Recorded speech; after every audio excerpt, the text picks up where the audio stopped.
tratar biogás não é purificar, então a gente não tem como objetivo fazer um biometano, né? Então, basicamente condicionar esse biogás para o uso em uma máquina, o uso em uma caldeira, assim pode-se dizer.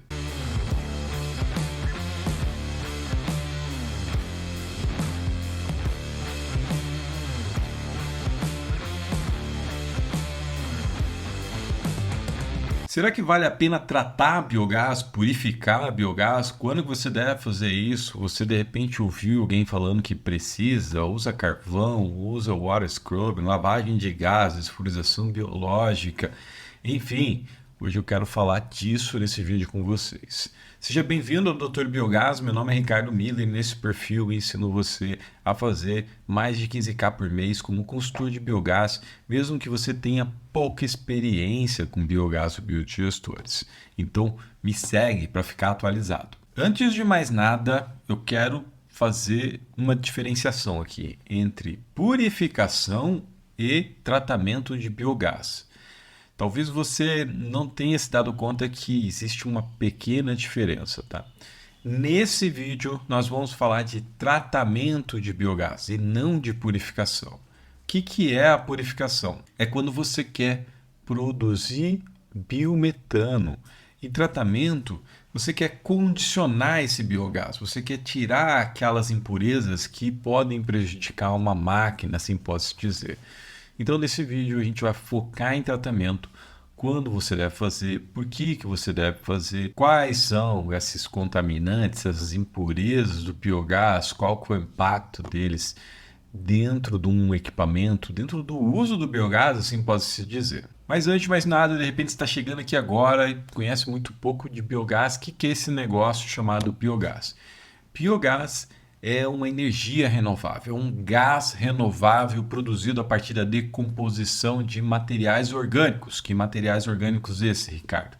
Dejetos, efluentes industriais, até biomassas como gramíneas, como grãos. A gente chama isso de culturas energéticas. O mais comum você encontrar no Brasil são dejetos animais e efluentes industriais.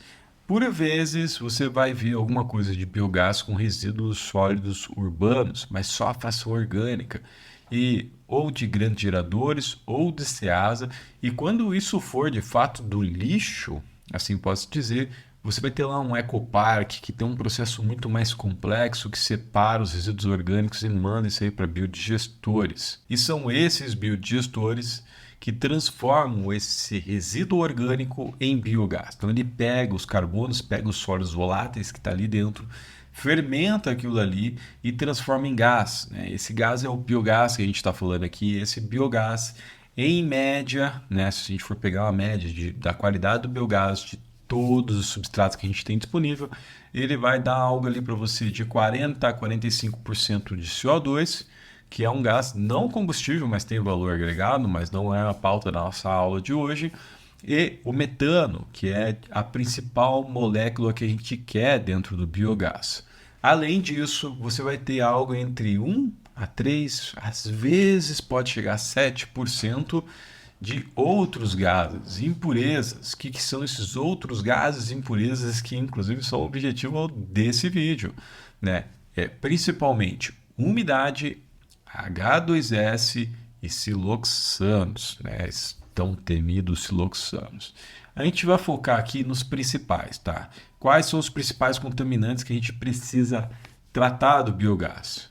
É a umidade, H2S e CO2. E a gente vai falar um pouco mais de detalhes deles mais para frente. E eu quero lembrar mais uma vez, tratar biogás não é purificar, então a gente não tem como objetivo fazer um biometano, né? Então, basicamente condicionar esse biogás para o uso em uma máquina, o uso em uma caldeira, assim pode-se dizer. E, de repente, você está pensando, Ricardo, quais são os desafios e por que a gente deve tratar o biogás?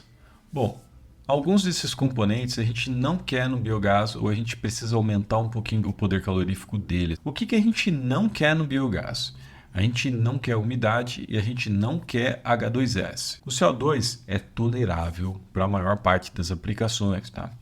Por que que eu não quero a umidade? Porque a umidade vai acelerar a corrosão e a umidade pode ser um problema em algumas máquinas, tá? E o H2S é um poderosíssimo corrosivo, né? Então ele corrói superfícies metálicas. O H2S, inclusive, dependendo da concentração, pode ser tóxico ao homem.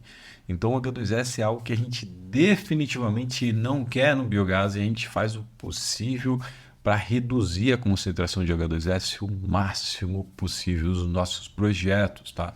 E tem diversas estratégias, a gente vai falar um pouquinho delas aqui hoje. O que acontece quando a gente tem a combinação da água com H2S? Em resumo, quando você tem uma superfície metálica e você joga alguma solução que tem um poder de corrosão, ela vai formar uma ferrugem. E quando vem a água lava essa ferrugem. A ferrugem por si só, ela tem uma capacidade de penetração nesse metal, né? A água, a abrasividade, quando ela passa, ela limpa essa ferrugem e permite que o novo H2S venha e faça mais uma ação. Isso vai acabando com a superfície metálica de motores, de bombas, de compressores, de tubulações. É por isso que a gente não quer a combinação dos dois, tampouco do H2S. E as soluções atuais de remoção de CO2 estão mais orientadas à purificação do que tratamento. Mas podem acontecer algumas situações onde a concentração de metano é tão baixa, acaba sendo mais baixa a proporção de metano do que CO2, que você pode entrar com uma solução de polimento ali do CO2 para aumentar essa concentração de metano. E dependendo da situação do projeto, pode ser que a melhor alternativa para você remover o H2S seja uma solução que tenha como efeito colateral remover CO2. Então você acaba removendo esses dois contaminantes em conjunto. Mas de regra geral, quando você está olhando para tratamento, a gente está removendo umidade e a gente está removendo H2S. Eu comentei de siloxano anteriormente para vocês. E na maior parte das aplicações de biogás, eu não estou falando de biometano, de biogás, hoje, em 2024, os grandes projetos que geram siloxano, ele vem ou do biogás de aterro sanitário ou do biogás de ETS, tá? Muito mais nos biogás de aterro sanitário. Então, quando você tem esse biogás de aterro sanitário, você precisa remover siloxano. O que eu tenho visto é, quando você precisa remover o siloxano, é quando você vai usar ele em um aspirador. Você, muito pouco provável, vai usar um biogás de aterro sanitário numa aplicação térmica, porque você não vai ter essa demanda industrial tão próxima do aterro sanitário. Então, o biogás do aterro sanitário, você precisa despachar ele, você precisa dar um uso para ele. E você tem duas alternativas no aterro sanitário. A primeira é gerar energia elétrica, a segunda é biometano, que a purificação está fora do nosso bate-papo aqui. Para gerar energia elétrica, o ideal seria a gente remover o siloxano, porque ele forma uma camada como se fosse uma vitrificação, uma sílica, em cima desse componente metálico do motogerador e reduz muito a vida útil dele.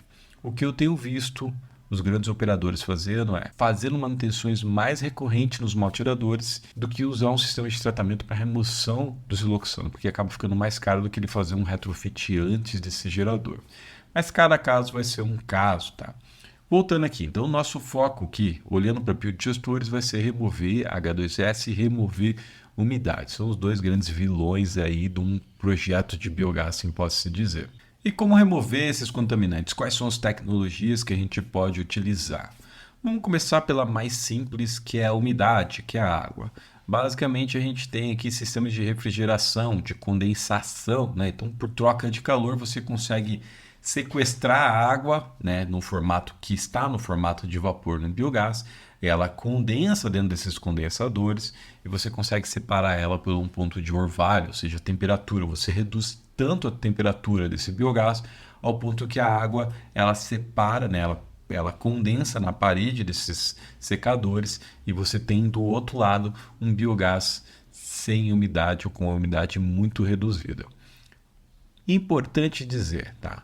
Que dependendo da qualidade do biogás e do uso do biogás, nem sempre a umidade vai ser, o sistema de separação de umidade vai ser a primeira etapa do teu projeto de biogás. Pode ser que ela seja outra etapa. Mas como assim, Ricardo? Porque de repente, se você for usar um lavador de gases, ó, o nome, lavador de gases, se for usar água para lavar o gás, na maior parte dos casos, você não faz sentido você tirar a umidade antes, ele vai passar por uma torre de água, né? Então você tira a umidade depois. Então nem sempre a umidade é tirada numa primeira etapa num processo de produção de biogás. Eu já vi muitos projetos que, dependendo da biomassa, são biomassas que têm baixa concentração de H2S, que basicamente você entra ali com um sistema que remove umidade e você não vai ter H2S mais para frente, você não precisa reduzir o H2S mais para frente, tá? Ou você retirou o H2S antes, lá no biodigestor.